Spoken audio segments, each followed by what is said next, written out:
दोस्तों, ये मुहावरा तो आपने सुना ही होगा। शेर की एक दिन की ज़िंदगी गीदड़ की 100 साल की ज़िंदगी से बेहतर है। लेकिन क्या आपने सोचा कि दिल को दहलाने वाली ये कहावत इस दुनिया में सबसे पहले किसने बोली थी? तो दोस्तों, ये अल्फाज यानी ये मुहावरा टीपू सुल्तान का है।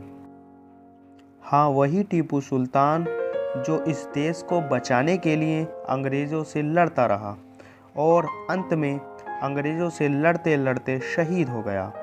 हाँ, वही टीपू सुल्तान जिसको शहीद करने के बाद अंग्रेज़ों के जनरल ने कहा था कि आज से भारत हमारा हुआ। हाँ, वही टीपू सुल्तान कि वो जब तक ज़िंदा रहा अंग्रेज़ों के सामने एक दीवार बनकर खड़ा रहा।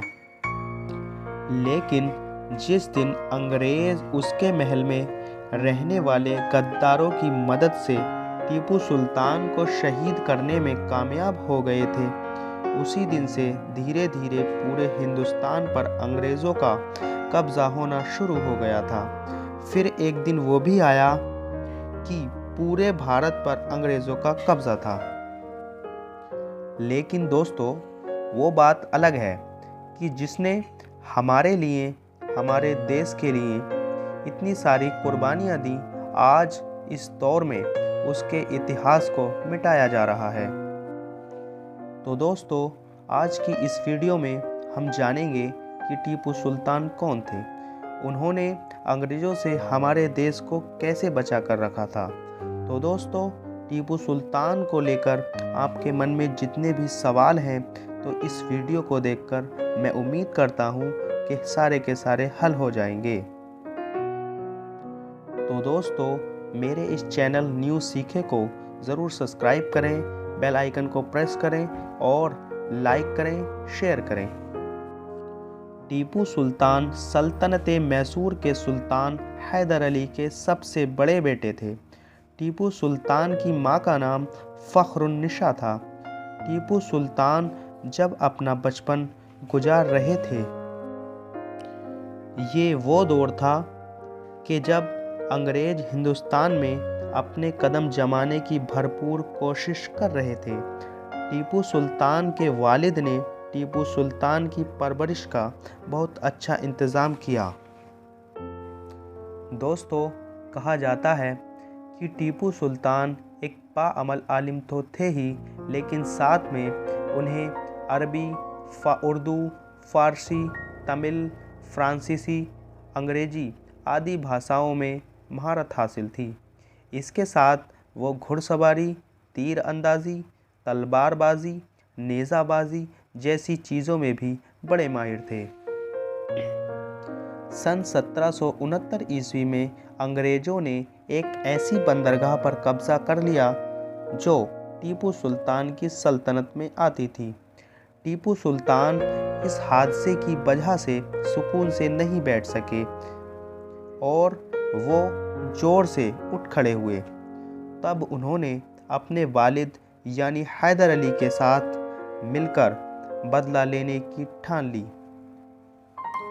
फिर टीपू सुल्तान ने हैदर अली के साथ मिलकर अंग्रेज़ों को धूल चटा दी।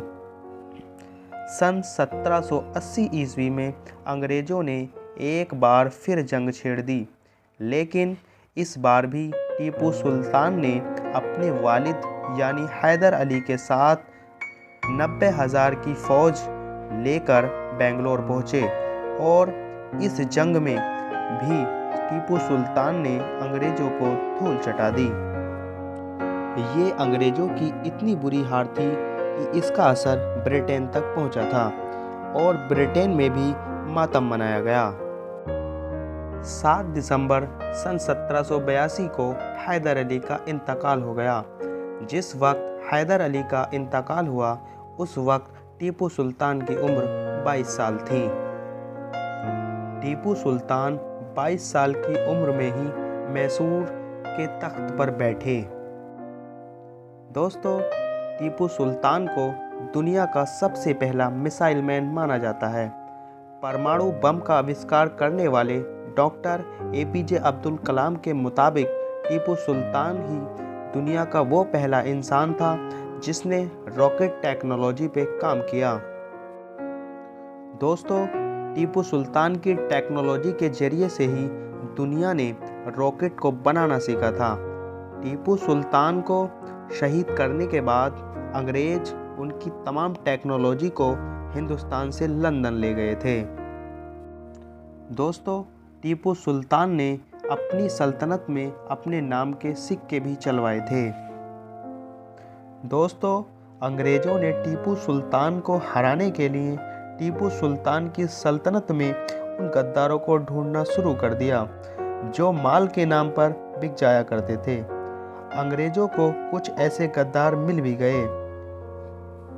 टीपू सुल्तान के महल में रहने वाला टीपू सुल्तान का एक बहुत ही करीबी, जिसका नाम मीर सादिक था, उसने भी लालच में आकर अंग्रेजों से हाथ मिला लिया और साथ ही साथ उस वक्त के हैदराबाद के निज़ाम और मराठाओं ने भी अंग्रेज़ों की फ़ौज के साथ हाथ मिला लिया। और नतीजा ये हुआ कि इन तीनों की फ़ौज ने मिलकर एक साथ टीपू सुल्तान पर हमला किया। उस वक्त टीपू सुल्तान महल में खाना खा रहे थे। उस वक्त टीपू सुल्तान के पास बहुत कम फ़ौज थी। अंत में टीपू सुल्तान बहुत बहादुरी से लड़ते हुए 4 मई सन 1799 ईस्वी को शहीद हो गए और इस तरह टीपू सुल्तान अंग्रेज़ों के खिलाफ लड़कर शहीद होने वाले पहले शासक बने। दोस्तों, टीपू सुल्तान से अंग्रेज़ किस कदर डरते थे, इस बात का अंदाज़ा इस बात से लगाया जा सकता है कि जब टीपू सुल्तान शहीद हो गए थे तो अंग्रेज़ों के अंदर काफ़ी वक्त तक ये जुर्रत नहीं थी कि वो उनकी लाश के पास जा सकें। दोस्तों, टीपू सुल्तान के शहीद होने के बाद अंग्रेज़ों के जनरल ने एक बात कही थी कि आज से हिंदुस्तान हमारा हुआ।